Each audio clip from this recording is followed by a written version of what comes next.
Dulu pionir work hard, tapi sekarang motonya apa?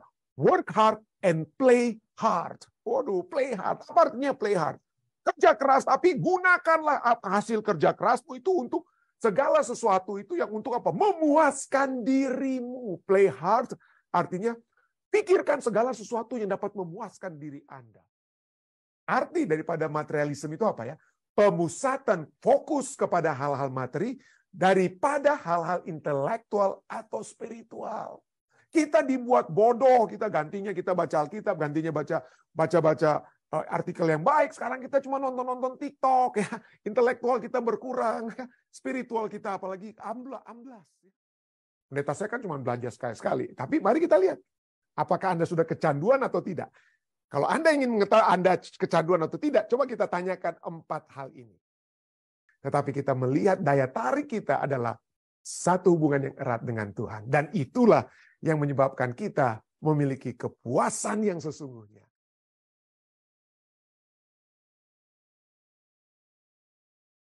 Dan mari kita bicara sedikit tentang bekerja keras.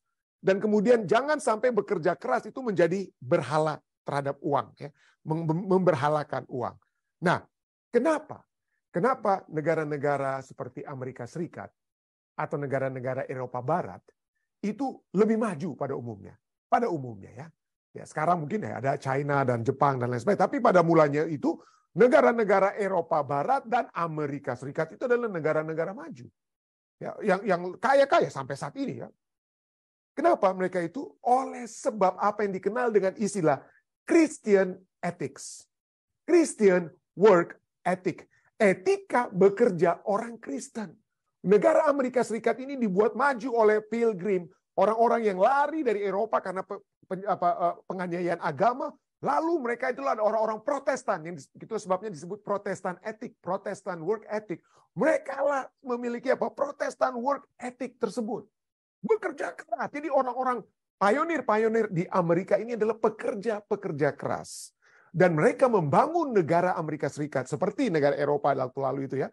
Dengan bekerja keras. Kenapa? Karena itu didasarkan atas anjuran Alkitab. Anjuran Alkitab ya. Yang bukan hanya untuk para pionir Amerika Serikat dulunya. Tapi juga untuk bagi kita juga saat ini. Ini Alkitab bukan hanya untuk orang-orang Amerika, pionir-pionir Amerika mula-mula yang membangun negara ini. Di Amerika ya. Tetapi untuk kita semua. Kenapa? Bagi mereka, ya pionir-pionir Amerika mula-mula, pada saat mereka bekerja keras, itu mereka bekerja untuk Tuhan. Berdasarkan apa? Berdasarkan Kolose 3 ayat 23 sampai 25. Tapi kita baca saja sampai 24 ya. Apapun yang kamu perbuat, whatever you do, do it with all your might, with all your soul, with all your willingness ya. Perbuatlah dengan segenap hatimu, bekerjalah dengan segenap hatimu, bukan untuk bos kita di kantor atau di tempat kerja kita, bukan. Perbuatlah dengan segenap hatimu seperti untuk Tuhan. Dan bukan untuk manusia. Bukan untuk bos, bukan untuk pemilik perusahaan dan lain sebagainya. Tapi Anda lakukan itu karena Anda bersyukur kepada Tuhan. Yang sudah memberikan pekerjaan, memberikan kehidupan dan berkat-berkat. Jadi bekerja untuk Tuhan, seperti untuk Tuhan. Kamu tahu, ayat 24, kamu tahu. Bahwa dari Tuhanlah kamu akan menerima bagian yang ditentukan bagimu sebagai upah. Jadi upah kita itu bukan dikasih oleh bos atau pemimpin perusahaan kita. Kita tahu kamu dari Tuhan, kita menerima upah kita itu dari Tuhan. Kristus, ajaran kita apa? Ayat 24 katakan apa? Kristus adalah Tuhan dan kamu, kita semua ini adalah apa? Hambanya. Kita semua hambanya. Jadi dengan kata lain, pekerjaan yang kita lakukan itu keluar dari rasa bersyukur yang dalam kepada atau terhadap Allah. Kalau kita sebagai orang-orang Kristen memiliki etika bekerja keras seperti ini ya, pemilik. Jadi kita tidak akan curi-curi waktu, kita tidak akan malas-malasan tempat kerja, kita akan melakukan yang terbaik yang dapat kita lakukan dengan kekuatan yang Tuhan berikan untuk menjadi menjadi pegawai yang terbaik. Dan kalau kita melakukan yang terbaik karena ucapan syukur kita kepada Tuhan, Allah akan tambahkan. Perusahaan mungkin misalnya, Anda bukan hanya jadi pegawai biasa, mungkin jadi supervisor, jadi direktur, jadi manajer. Itu bisa terjadi, tapi itu semua adalah hasil daripada pandangan bahwa Anda bekerja untuk Tuhan. Dan bekerja untuk Tuhan itu seperti saya katakan tadi bukan hanya untuk Tuhan yang kita pikir untungkan, Tuhan yang akan beruntung. Tidak, kita yang akan beruntung. Pada saat kita melakukan yang terbaik dalam pekerjaan kita, kita yang juga diuntungkan. Tuhan akan tambahkan ya. Amsal 14 ayat 23 katakan dalam tiap jeripaya ada keuntungan. Dalam tiap jeripaya ada keuntungan. Tetapi kata-kata belakang, kalau hanya ngomong-ngomong doang, cuma mimpi-mimpi, berfantasi doang, orang Jakarta bilang ya. Kata-kata belakang mendatangkan kekurangan saja. Itulah sebabnya Amsal kemudian katakan, belajar itu dari semut. Pada saat dia musim panas, waktu masih bisa waktunya untuk bekerja, bekerja. Lalu pada musim dingin, ya itulah makan dari apa yang sudah dikumpulkan. Ya, itulah sebabnya mungkin ada juga yang katakan, ya, kenapa itu negara-negara yang cuacanya ada panas dingin itu lebih maju daripada negara-negara yang panas-panas terus sepanjang tahun. Ya, kalau negara-negara Eropa, bahkan negara China ataupun Jepang, itu kan negara-negara ada dinginnya. Korea, kenapa mereka maju-maju? Ya karena mereka kalau mau malas-malasan, habis Anda beku Anda waktu musim dingin istilahnya. Anda harus memang bekerja keras kalau di zaman dulu ya, waktu masih zaman petani. Jadi harus bekerja di saat masih musim panas atau musim semi, musim panas, musim tuai. Karena musim dingin Anda tidak bisa bikin apa-apa. Jadi kebiasaan untuk bekerja keras itu sudah terbiasa ya. Itulah sebabnya harus bekerja keras. Harus memiliki bekerja seakan-akan untuk Tuhan. Pengkhotbah 9 ayat 10 kemudian juga katakan, segala sesuatu yang dijumpai tanganmu untuk dikerjakan, kerjakanlah itu sekuat tenaga. Ya, kerjakanlah sekuat tenaga. Itulah sebabnya 2 Tesalonika 3 ayat 10 katakan, jika seseorang tidak mau bekerja, janganlah ia makan. Waduh, jadi itulah sebabnya maka negara Amerika itu maju. Ya, negara Amerika itu maju ya. Tetapi ya, apa yang terjadi sekarang? Kenapa sekarang negara maju ini tetapi paling banyak hutangnya di dunia? Ya, saya bahas tentang Indonesia katanya punya hutang, tapi hutang-hutang itu tidak sebesar hutang Amerika. Bahkan ekonomi Amerika itu sekarang terus terang saja saudara itu dibangun di atas hutang.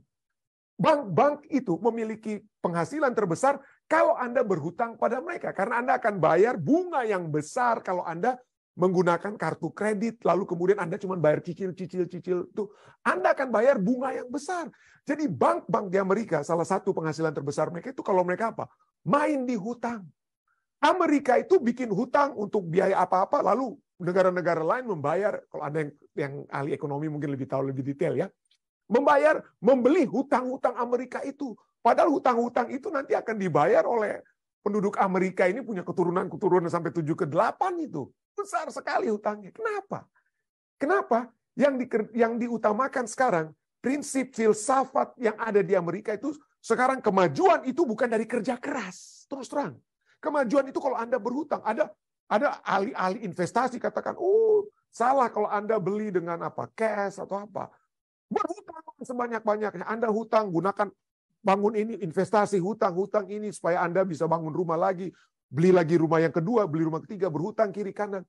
Dengan tujuan apa? Supaya Anda berinvestasi dengan pakai uang hutang Anda. Tapi apa akibatnya kalau ada masalah atau bencana? Ya? Atau orang yang Anda sewa rumah tersebut, tiba-tiba orang itu tidak bayar dan lain sebagainya. Itu menjadi masalah kan?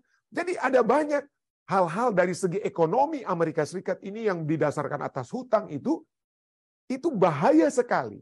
Bahaya sekali. Amerika sekarang ini terancam untuk default. Ya. Perekonomiannya akan kacau kalau sampai Kongres misalnya tidak setuju ada debt ceiling. Kenapa? Karena dari waktu ke waktu seringkali pemimpin-pemimpin di Amerika ini tingkat naikkan itu apa? Hutang-hutang yang dapat dihutangi, dibuat dengan kata lain. Itu bahaya sekali. Tapi inilah yang menjadi filsafat Amerika sekarang. Bukan lagi working hard, tetapi sekarang yang istilahnya sekarang dari working hard, dulu pionir work hard, tapi sekarang motonya apa? Work hard and play hard. Waduh, play hard. Apa artinya play hard? Kerja keras, tapi gunakanlah hasil kerja kerasmu itu untuk segala sesuatu itu yang untuk apa? Memuaskan dirimu. Play hard artinya pikirkan segala sesuatu yang dapat memuaskan diri Anda. Termasuk apa? Kalau misalnya Anda punya mobil balap, walaupun Anda tidak punya uang untuk membelinya, hutang. Mobil balap itu yang penting Anda bisa apa? Enjoy dengan mobil balap. Anda tidak punya uang, tapi orang lain punya tas, Anda ingin punya tas yang lebih, beli tas, beli sepatu, beli barang yang lebih. Play hard. Ya. Karena apa? Fokusnya sekarang bukan lagi kepada Tuhan kita bekerja, saya bekerja untuk diri saya. Jadi saya harus menikmati hidup ini. Saya harus mencintai kehidupan saya. Saya harus menyenangkan diri saya. Dan seringkali betul kita kebablasan. Kenapa? Untuk play hard, maka kita apa? Waduh, ambil segala sesuatu yang dapat memuaskan kita. Materi, seperti pelajaran kita katakan, materi kita apa? Akumulasi sebanyak-banyaknya. Arti daripada materialisme itu apa ya? Pemusatan fokus kepada hal-hal materi daripada hal-hal intelektual atau spiritual. Kita dibuat bodoh, kita gantinya kita baca Alkitab, gantinya baca artikel yang baik. Sekarang kita cuma nonton TikTok, ya. Intelektual kita berkurang, spiritual kita apalagi amblas, ya. Karena pemusatan kepada hal-hal yang apa? Play hard, menyenangkan kita, ya. Menyenangkan kita. Apalagi dengan adanya online shopping. Waduh, online shopping, ya. Belanja online, ya, di Indonesia, apalagi di Amerika Serikat ini, ya. Membuat orang secara apa? Instan memiliki apa? Pusat kepada dirinya. Ingat, me, myself, and I. Fokus sekarang play hard itu kepada diri saya. Kenapa? Karena pada saat adanya online shopping ini, seperti dikatakan di sini ya, itu membuat online shopping, membuat pembelian atau berbelanja itu lebih apa? Membuat orang feel instantly happier. Secara instan orang-orang merasa mereka dapat apa? Berbahagia. Dan kita akan lihat kenapa mereka bisa berbahagia dengan online shopping, ya. Untuk mengatasi, aduh lagi gaul ini, pendeta saya lagi gaul ini. Udah online shopping aja, udah senang. Online shopping, ya. Kenapa? Pada saat kita online shopping itu, kenapa itu berbeda? Sedangkan dulu waktu masih ke mall saja sudah ada orang kecanduan dengan belanja di mall. Apalagi dengan online shopping. Kecanduannya itu berlipat ganda, saudara, dengan online shopping, ya. Berlipat ganda. Kenapa? Karena secara umum shopping itu, saya bukan hanya bicara tentang ibu-ibu atau semua bapak-bapak. Bapak-bapak mungkin jam tangan, sepatu, ya, jas atau apa. Ya, kalau ibu-ibu mungkin tas atau apa. Poinnya adalah kita itu memiliki apa? Pada saat kita membuat online shopping, kita seakan-akan we are in control. Kita yang memiliki personal control. Kita berdiri sendiri. Ya, kita dapat berdiri sendiri. Kenapa? Karena secara umum shopping, bukan hanya online, ya, itu dimotivasi oleh emosi. Itulah sebabnya pada saat Anda masuk di mall di zaman dulu, ya, ada cara-cara yang digunakan oleh mall atau toko untuk menarik Anda membeli. Dengan lagu-lagu yang dipasang, pajangan-pajangan yang dibuat, manekin, boneka, bukan boneka, apa itu, orang-orang yang pakai baju, langsing-langsing, padahal kita bukan langsung mungkin, tapi pada saat mungkin kita melihat semua yang ada di toko, kayak menarik sekali. Bukan itu saja, kaca dalam toko itu dibuat sehingga baju yang Anda pakai itu kelihatan bagus sekali. Ya, semua itu memang sudah dipikirkan oleh para ahli. Kenapa? Karena mereka percaya bahwa pada saat Anda belanja itu dimotivasi oleh emosi, lampu, lagu, kaca, semua itu telah diatur sedemikian rupa supaya Anda tertarik. Ya, supaya padahal barang-barang tersebut pada saat Anda bawa pulang, banyak mungkin yang Anda tidak pakai baju-baju tersebut. Tas Anda sudah kebanyakan, sepatu Anda sudah kebanyakan, atau mau pakai apa yang lagi. Dan semua itu kenapa? Karena hilang. Kita puas hanya pada saat kita membeli. Lalu kemudian apa? Hilang. Temporary, secara temporary. Tapi lebih saat ini seperti saya katakan, kenapa online shopping? Karena pada saat Anda online shopping, Anda berfokus pada diri, kan? Kalau Anda pergi ke toko, seringkali pegawai toko itu cepat-cepati buat Anda cepat-cepati. Apa Bapak yang mau beli? Apa yang Ibu mau beli? Apa? Kadang-kadang begitu. Jadi kita tergesa-gesa. Tapi kalau online shopping, santai kita. Kita tenang, nggak dikejar-kejar. Orang tidak lihat-lihat, Anda masuk ke toko ini pakai baju bagus atau tidak pakai baju bagus. Kita tidak, pada saat online shopping, tidak ada yang menilai penampilan kita. Ya, tidak ada yang menilai waktu kita mau pesan itu secara online. Lalu kemudian pada saat kita ke toko, kita yang harus pergi ke toko, pulang pergi. Sekarang online shopping kita menurut artikel ini, ya, kita dibuat bagaikan raja dan ratu. Ada yang bawa ke depan pintu rumah kita terima. Senang sekali. Dan kita itu menerima hadiah. Apa yang kita beli itu, katakan online shopping itu adalah kita seperti memberikan hadiah kepada diri kita sendiri. Jadi setiap hari itu bagaikan Christmas. Kita menantikan karena orang berdebar-debar. Kemarin dulu atau 2 hari lalu saya pesan ini secara online. Udah mau datang nih barang saya. Itu adrenalin yang untuk memuaskan otak kita yang kecanduan online shopping itu akan naik. Ya, naik oleh sebab apa? Kita akan menerima hadiah yang kita sendiri sudah beli, yang kita sendiri sudah lihat dan segala sesuatu, ya. yang kemudian kita tidak pakai-pakai mungkin sesudah itu. Tapi perasaan itu kemudian selalu apa? Perasaan itu selalu datang. Ya, setiap hari bagaikan Christmas, ya, menantikan hadiah yang akan kita buka. Itulah sebabnya para ahli ini artikel demi artikel sudah tahu bagaimana irrational itu adalah perasaan yang tidak masuk akal, irrational yang sudah digunakan secara terang-terangan oleh para retailer, orang-orang yang produser-produser, supaya kita itu apa? Tertarik untuk beli, play hard. Puaskan dirimu. Ya. Yang paling besar itu adalah di China, ya, walaupun dari segi per person, ya, tapi hasil keuangan dari segi business to consumer, ya, hasil daripada online shopping itu terbesar tentu saja di China karena penduduknya yang besar. Tetapi yang besar-besar dalam pribadi-pribadi yang menggunakan itu, yang pertama itu seperti orang di United Kingdom, di Britain, itu 4.500 itu mereka gunakan, itu 4.500 belanja online setiap tahunnya. Amerika cuma $3.680 dan Anda bisa lihat semua, ya. Dan pada saat kita dinina-bobokkan dengan online shopping, ujung-ujungnya, sedangkan belanja ke mall zaman dahulu saja, belanja ke toko dapat menjadi masalah, ya, apalagi dengan online shopping saat ini. Ada compulsive buying disorder, namanya CBD. Ada kurang lebih 4 simptom. Kalau Anda ingin tahu, loh, pendeta saya kan cuma belanja sekali-sekali. Tapi mari kita lihat, apakah Anda sudah kecanduan atau tidak. Kalau Anda ingin mengetahui Anda kecanduan atau tidak, coba kita tanyakan 4 hal ini. Ya. Apakah pada saat Anda membeli barang secara online, ataupun ya seperti toko apalah, ya, itu Anda merasa apa? Perasaan Anda itu high feeling. Waduh, enak sekali perasaan saya. Ya. Yang kedua, apakah belanjaan Anda itu kemudian Anda sembunyikan dari mungkin keluarga, sahabat, yang kemudian karena Anda merasa bersalah. Aduh, ya, walaupun saya sudah senang pada saat saya beli sepatu ini, tapi jangan sampai istri saya lihat saya beli sepatu ini. Jangan sampai istri lihat saya beli jam tangan ini. Ada perasaan bersalah, ya. Ya, perasaan bersalah karena Anda membeli sesuatu, ya. Atau Anda pikir, kalau pendeta lagi lihat ini beli tas ini atau barang ini gimana ini, ya. Itu Anda pada mungkin pendetanya nggak mau peduli tentang hal tersebut, tapi Anda merasa apa? Ada perasaan bersalah yang kedua, ya. Yang ketiga, apakah Anda merasa Anda tidak sanggup untuk menolak tawaran online shopping tersebut? Ya, Anda tidak, sukar sekali setiap kali saya buka Amazon, saya buka di Indonesia saya toko apalah online atau apa, ya. Waduh, saya mesti membeli sesuatu, ya. Dan berikutnya, apakah belanja-belanja yang Anda buat itu menyebabkan Anda harus berhutang, ya? Padahal itu barang-barang yang sesungguhnya Anda tidak perlu atau dapat ditunda mungkin, ya. Tidak perlu atau dapat ditunda kalau itu perlu, tapi kemudian Anda harus berutang hanya karena Anda ingin membeli secara online. Dan statistik membuktikan, ya, statistik membuktikan bahwa orang-orang yang compulsive buying, orang yang sudah kecanduan ini, pada umumnya miserable mereka. Pada umumnya mereka tidak memiliki rasa aman dan nyaman, ya.